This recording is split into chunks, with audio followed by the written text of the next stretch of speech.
ఒక కొత్త ట్విస్ట్ చోటు చేసుకుంది. దువ్వాడ వాణి వర్సెస్ దివ్యల మాధురిగా మారింది వ్యవహారం. వాణి ఆరోపణలకు కౌంటర్ ఇచ్చారు మాధురి. ఇంతకీ వాణి ఏమన్నారు, మాధురి ఇచ్చిన కౌంటర్ ఏంటి? ఇదే అంశానికి సంబంధించి అవును, తన వల్ల దువ్వాడ శ్రీనివాస్ కు ప్రాణహాని ఉందంటూ వాణి చేసిన వ్యాఖ్యలను ఖండించారు దివ్యల మాధురి. శ్రీనివాస్ ను 2 ఏళ్లుగా ఎవరు చూస్తున్నారంటూ కూడా ప్రశ్నించారు మాధురి. వాణి వల్లే శ్రీనివాస్ కు ముప్పందంటూ కూడా మాధురి కౌంటర్ ఇచ్చారు. నేనుంటున్న ఇల్లు వాణి కావాలనడం కరెక్ట్ కాదంటున్నారు మాధురి. ఇల్లు కట్టడానికి తాను 2 కోట్ల రూపాయలు అప్పించాను శ్రీనివాస్ కంటూ కూడా మాధురి చెప్పుకొచ్చారు. ఇక తాను శ్రీనుకి ఇచ్చిన డబ్బు ఆశించను అంటూ కూడా శ్రీనివాస్ను ఉద్దేశించి మాధురి చెప్పుకొచ్చారు. ఇదే ఇల్లు కావాలంటే వాణి 2 కోట్ల రూపాయలు క్లియర్ చేయాలంటూ కూడా మాధురి చెప్పుకొచ్చారు. ఇంతకీ దివ్యల మాధురి ఇచ్చిన కౌంటర్ ఏంటి? అంతకుముందు దువ్వాడ వాణి చేసిన కామెంట్స్ ఏంటి? వాళ్ళిద్దరికీ ఎటువంటి వాగ్యుద్ధం జరుగుతోంది? ఒకసారి చూసే ప్రయత్నం చేద్దాం. మేము పడుకుంటున్నాం ఈ కార్ షెడ్లో. మరి శ్రీను గారు మీద ఉన్నారు. శ్రీను గారికి ఏం జరిగినాయి, యాజ్ ఎ వైఫ్ ఆయన చిల్డ్రన్గా ఎఫెక్ట్ అయింది ఫస్ట్ మేమేనండి. కాబట్టి ఎట్టి పరిస్థితుల్లో కూడా పోలీసు మా సెక్యూరిటీ అలాగే ఇచ్చినప్పటికి కూడా అక్కడ ఆయనకి ఏం జరిగినాయి, అది ఏ రకంగా టర్న్ అయినే ప్రాబ్లం ఫేస్ చేసింది మేమే. కాబట్టి దయచేసి ఇమీడియట్గా హౌసింగ్ చెక్ చేసి శ్రీను గారితో పాటు మాకు కూడా ఎలాంటి ప్రమాదాలు లేకుండా అన్ని రకాలుగా కూడా ప్రొటెక్షన్ ఇవ్వమని నేను మీడియా ద్వారా పోలీసులకు తెలియజేస్తున్నానండి. స్నానం కూడా చెప్తున్నాను. ఇప్పటికే 10 రోజులు అయిందండి. మేము చాలా సఫర్ అవుతున్నాం. ఇప్పటికేనే శ్రీను గారికి చాలా గట్టిగా ఈ ఇష్యూని క్లోజ్ చేయాలనేది తెలియజేయాలి. లేదు అంటే ఆయన చాలా ఈజీగా తీసుకుంటున్నారు. సో ఏమీ నాకేమీ చెప్పలేదని కూడా మీడియా ద్వారా తెలియజేస్తున్నారు. కానీ నా రిక్వెస్ట్ ఒకటేనండి, మేము చాలా ప్రమాదంలో ఉన్నాం. రేపు మా లైఫ్లో ఎలా టర్న్ అవుతాయో కూడా మాకు తెలీదు. ఒక రకమైన ప్రాబ్లంలో నా పిల్లలు నేను కూడా ఉన్నాం. కాబట్టి ఎట్టి పరిస్థితిలో జగనన్నకి ఇమీడియట్గా శ్రీను గారి మీద ప్రెషర్ ఇచ్చి మా సమస్యని పరిష్కరించాలనేది చెప్పాలనేది నేను మీడియా ద్వారా మేము తీసుకొని వెళ్ళి పిల్లలకి అందరికి కూడా ఇంట్లో ఉంచాలి అనేది చెప్పాలనేది నేను మీడియా ద్వారా ముందు నుండి అదే చెప్తున్నామండి. ఎప్పుడు నా నోటితో నేను చెప్పలేదు సార్. రిలేటివ్స్ ఏదో వెళ్ళారు, వాళ్ళకి నేను చాలా క్లియర్గా చెప్పాను. మా రిలేటివ్స్ కూడా నాకు ఎట్లాంటి డిమాండ్స్ లేవు అని చెప్పాను. అవి డిమాండ్లని ఆ దువ్వాడ శ్రీధర్ వాళ్ళ తమ్ముడు క్రియేట్ చేసి 4 అయిపోయి 1 ఉందని ఒక డ్రామా ఆడారు. ఆ రోజే చెప్పాను, మీడియా ముందుకు వచ్చి వాళ్ళు డ్రామా ఆడుతున్నారని చెప్పాను. నేనేమీ కోరలేదండి, నాకు ఎలాంటి అవసరాలు. వాళ్ళు మాట్లాడుతూ దువ్వాడ వాణి గారు మాకు ఇక్కడ పలాస వెళ్ళిపోమన్నారు, ఇక్కడ ఏది ఉండొద్దు, ఎవరితో ఉండాలనుకుంటే పలాసలో ఉండాలి. నేను అన్నానండి, నా పరువుకు సంబంధించింది ఇక్కడ ఇల్లు కానీ అసెట్స్ కానీ అన్నీ కూడా ఈ అసెట్స్ అనేవి నావి, నా ద్వారా డెవలప్ అయ్యారని. హాయ్ అండి, అందరికీ నమస్కారం. నేను మాధురి. యాక్చువల్గా డాక్టర్స్ కొంచెం హెడాక్గా ఉంది అని చెప్పి కొంచెం రెస్ట్ తీసుకోమన్నారు. అలానే నేను నా సోషల్ మీడియాలో ఇన్స్టా వేదికగా ఒక పోస్ట్ పెట్టాను. నేను రెస్ట్ తీసుకుందాం అనుకుంటున్నాను, కొద్ది రోజుల తర్వాత మళ్ళీ మీ ముందుకు వస్తాను అని చెప్పి. ఇలా రెస్ట్ తీసుకుందాం అనుకున్నప్పుడు నేను న్యూస్ ఛానల్స్లో నిన్నే చూశానండి, దువ్వాడ వాణి అనే ఆవిడ మళ్ళీ నా మీద కామెంట్స్ చేసింది. ఆ కామెంట్స్ చేసినందుకే నేను మళ్ళీ మీ ముందుకు రావాల్సి వచ్చింది. అవి ఏ విధమైన కామెంట్స్ అంటే, నా వల్ల శ్రీనివాస్ గారికి థ్రెట్ ఉందని, నా వల్ల దువ్వాడ వాణికి థ్రెట్ ఉందని ఆవిడ కామెంట్స్ చేసింది. సో నా వల్ల థ్రెట్ ఉందనుకుంటే దువ్వాడ శ్రీనివాస్ గారికి 2 years నుంచి ఎవరు చూస్తున్నారండి? 2 years నుంచి అతను ఆలనా పాలనా అంతా ఎవరు చూసుకుంటున్నారు? ఏమే వచ్చి చూసుకుంది? నేనే కదా చూసుకున్నది. మరి 2 years ముందు నుంచి లేని థ్రెట్ ఇప్పుడు ఎందుకండి వస్తుంది సడన్గా? మరి ఈవిడే కదా మీ మీడియా అందరినీ పిలిచి మాధురి శ్రీనివాస్ గారితో ఇదే ఇంట్లో 2 years నుంచి ఉందని చెప్పే కదా ఫస్ట్ ఎలిగేషన్ స్టార్ట్ చేసింది. మీ మీడియా సాక్షిగా తన అందరికీ పిలిచి దివ్యల మాధురి అనే అమ్మాయి శ్రీనివాస్ గారితో ఈ ఇంట్లో 2 years నుంచి ఉంటుంది అని చెప్పి కామెంట్స్ చేస్తూ ఆమె ఇక్కడికి వచ్చి ధర్నా స్టార్ట్ చేసింది. అది ఏ విధంగా చేసిందో మీరే చూశారు. టచ్ పాస్ చేసి డోర్స్ విరగొట్టి గోడలు విరగొట్టి ఒక 10 మందిని తీసుకొచ్చి శ్రీను గారి మీద అటాక్ చేయడానికి చూసింది. ఈవెన్ చంపడానికి కూడా ట్రై చేసింది ఆ 10 మందితో కలిసి. శ్రీనివాస్ గారు కంప్లైంట్ కూడా ఫైల్ చేయడం జరిగింది. సో థ్రెట్ ఎవరు చేశారో మీరు అందరూ తెలుసుకోవాలని కోరుకుంటున్నాను. ఆవిడ థ్రెట్ చేసిందా, నేను థ్రెట్ చేశానా? ఆవిడ వల్ల థ్రెట్ ఉందా శ్రీనివాస్ గారికి, నా వల్ల థ్రెట్ ఉందా? సో ఇదే విధంగా ఇంకొక విషయం, ఆవిడ ఈ ఇల్లే కావాలి, ఇక్కడి నుంచి నేను కదలను, ఆమె ఇక్కడే వచ్చి ఉంటుంది, ఆమె ఇక్కడ ఉంటే నేను ఒప్పుకోను అనే కామెంట్స్ కూడా మళ్ళీ చేస్తుంది. సో ఆ కామెంట్స్ చేసింది కాబట్టి నేను రెస్పాండ్ అవ్వాల్సి వస్తుంది. ఆమె ఇక్కడే వచ్చి ఉంటుంది అనే దానికి ఉంటే మేము ఉంటామండి. ఎందుకంటే శ్రీనివాస్ గారికి పార్థిసం ఆశార్ అనే వ్యక్తికి స్థలం తీసుకున్నప్పుడు అతనికి ఒక 60 lakhs ఎలా పెండింగ్ ఉన్నారో, ఈ హౌస్ కన్స్ట్రక్షన్ సమయంలో నేను కూడా ఒక 2 crores ఇవ్వడం జరిగింది. వాళ్ళ బ్రదర్ కూడా ఇచ్చారంట, అది నాకు సరిగ్గా తెలియదు. వాళ్ళ బ్రదర్ కూడా అమౌంట్ ఎంతో హెల్ప్ చేశారని చెప్పడం జరిగింది శ్రీనివాస్ గారు. సో నేనెప్పుడు డబ్బులు తిరిగి ఆశించి అతనికైతే నేను ఎప్పుడు ఇవ్వలేదు.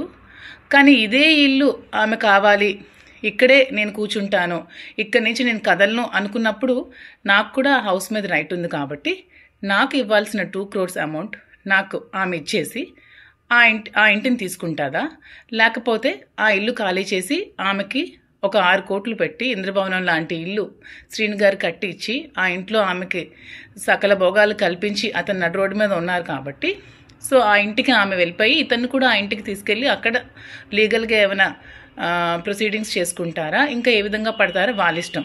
అంతేకాని ఇదే ఇల్లు కావాలి, ఈ ఇంటికి నేను వెళ్ళాలి అనుకుంటే నేను కూడా మీ మీడియా అందరినీ పిలిచి మీ మీడియా సాక్షిగా నేను కూడా ఇంటికి రావడం జరుగుతోంది. యాక్చువల్గా నేను ఎప్పుడు కూడా నేను మీ ముందు ఇంతవరకు బయటపెట్టలేదు నేను శ్రీని గారు నాకు డబ్బులు ఇచ్చాను, అగ్రిమెంట్ చేసుకున్నానని. కానీ శ్రీని గారు యాక్చువల్గా ఎప్పుడు ఎవరు అమౌంట్ ఉంచుకునే వ్యక్తి కాదు. అందుకని అతను ఎప్పుడైనా నాకు ఉన్నప్పుడు నీకు ఇచ్చేస్తానని చెప్పి నాకు చెక్స్ ఇవ్వడం జరిగింది. ఇదిగోండి ఈ చెక్స్, ఇవి 50 lakhs ఒకటి, ఇది కూడా 50 lakhs, ఇది 450.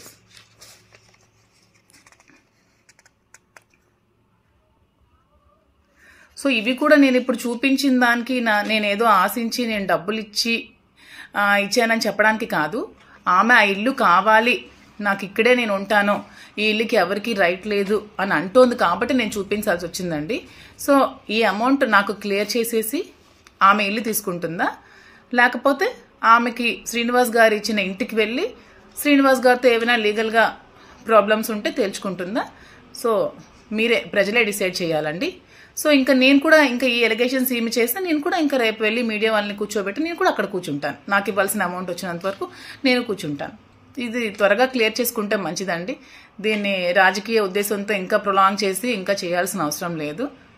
ఇది అందరూ తెలుసుకుంటారని కోరుకుంటున్నాను. Thank you. రైట్, అది వాణికి మాధురి ఇచ్చిన కౌంటర్. ఇంతకీ ఏం జరుగుతోంది, ఇప్పుడు వాణి ఏం చేయబోతున్నారు? మాధురి అన్నట్టుగా ఇప్పుడు మాధురి వాణి దగ్గరికి వెళ్ళబోతున్నారు. ఇన్ఫాక్ట్ వాణి ఉంటున్న చోటుకు వెళ్ళబోతున్నారా, వెళతారా? అసలు ఇంతకీ ఏం జరుగుతుందో తెలుసుకునే ప్రయత్నం చేద్దాం. మా ప్రతినిధి నాయుడు అప్డేట్స్ అందించేందుకు లైవ్లో జాయిన్ అవుతున్నారు. నాయుడు, దువ్వాడ శ్రీనివాస్ ఫ్యామిలీ కథా చిత్రంలో ఇంకా ఆ ఎపిసోడ్స్ కంటిన్యూ అవుతూనే ఉన్న పరిస్థితి, ఇంకా రోజు రోజుకి ముదురుతున్న పరిస్థితి. ఇప్పుడు మాధురి వాణి దగ్గరికి వెళ్ళబోతున్నారా? సచిన్, చూస్తే కనుక ఆ పరిణామాలు మాత్రం సమీపంలో ఉన్నాయనడానికి మాధురి ఈ రోజు ఇచ్చినటువంటి కౌంటర్లో ఆమె సుస్పష్టం చేశారు. ఎందుకంటే 12 రోజులుగా వైసీపీ ఎమ్మెల్సీ అదేవిధంగా టెక్కల్ నియోజకవర్గం వైసీపీ ఇన్ఛార్జ్ దువ్వాడ శ్రీనివాస్ కుటుంబం రచ్చకెక్కి 12 రోజులు కావస్తోంది. 10 రోజుల పాటు పోలీసులు అంటే ఆ రోజు మొదటి రోజు తలుపులు ఇరగొట్టి కాంపౌండ్లో చొరబడ్డారన్న ఉద్దేశంతో దువ్వాడ శ్రీనివాస్ తన భార్య పెద్ద కుమార్తో పాటు పలువురిపై ఫిర్యాదు చేశారు. అదేవిధంగా దువ్వాడ వాణి కూడాను తన పిల్లల్ని నిర్లక్ష్యం చేస్తున్నారు, భర్త వేరే మహిళతో సహజీవనం చేస్తున్న ఉద్దేశంతో ఆమె కూడా ఫిర్యాదు. అయినప్పుడు కూడా ఈ కుటుంబ నేపథ్యం కారణంగా కుటుంబ సభ్యులే ఈ పంచాయతీని సాల్వ్ చేస్తారని ప్రేక్షక పాత్ర ఇచ్చినటువంటి పోలీసులు మాత్రం 2 రోజుల క్రితం ఇరువురికి నోటీసులు జారీ చేశారు. నోటీసులు జారీ చేసిన అనంతరం వారం రోజుల క్రితం వాహన ప్రమాదంలో గాయపడి ఆసుపత్రిలో చికిత్స పొందుతున్నటువంటి మాధురికి మాత్రం ఆరోగ్య పరిస్థితి రోజు రోజుకి క్షీణిస్తుంది. మెదడులో బ్లడ్ క్లాట్ అయింది, బ్లడ్ కూడా బీడింగ్ అవుతుందని వైద్యులు ఇచ్చిన సూచన మేరకు రెస్ట్ తీసుకోవాలని చెప్పేసి ఆమెని మరి అప్రమత్తం చేశారు.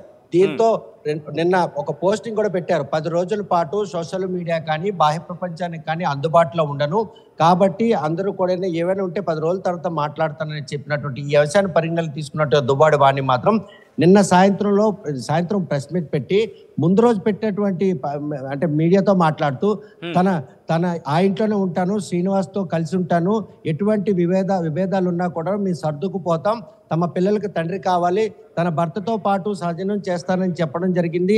ఎటువంటి వివాదాలు ఏవైతే కుటుంబాల మధ్య జరిగినటువంటి చర్చలు ఉన్నాయో ఆ చర్చలకి తనకు ఎటువంటి సంబంధం లేదు, వారు కుటుంబ పెద్దలు మాట్లాడుకున్నారే తప్ప ఈ డిమాండ్లు ఏవి కూడా నేను వాళ్ళ ముందు పెట్టలేదని కూడా స్పష్టం చేశారు. మళ్ళీ నిన్న సాయంత్రం కూడా ఆమె మాట్లాడుతూ తనకు, తన భర్తకు, తన పిల్లలకు కూడాను మాధురితో థ్రెట్ ఉంది, మా ప్రాణాలకు హాని ఉంది, నాకు పోలీసులు భద్రత కూడా కల్పించలేదు, నేను ఇంటి దగ్గర రాత్రిపూట ఒంటరిగా నా పిల్లలతో పెట్టుకుని ఉంటున్నాడు, శ్రీనివాస్ మాత్రం లోపల ఉంటున్నారు, హైవే పక్కన ఉన్నటువంటి ఇంటిపై మాధురి దాడి చేయించి మా ప్రాణాలను తీసే అవకాశం ఉందని చెప్పి ఆమె కూడా ఒక ప్రకటన జారీ చేసింది.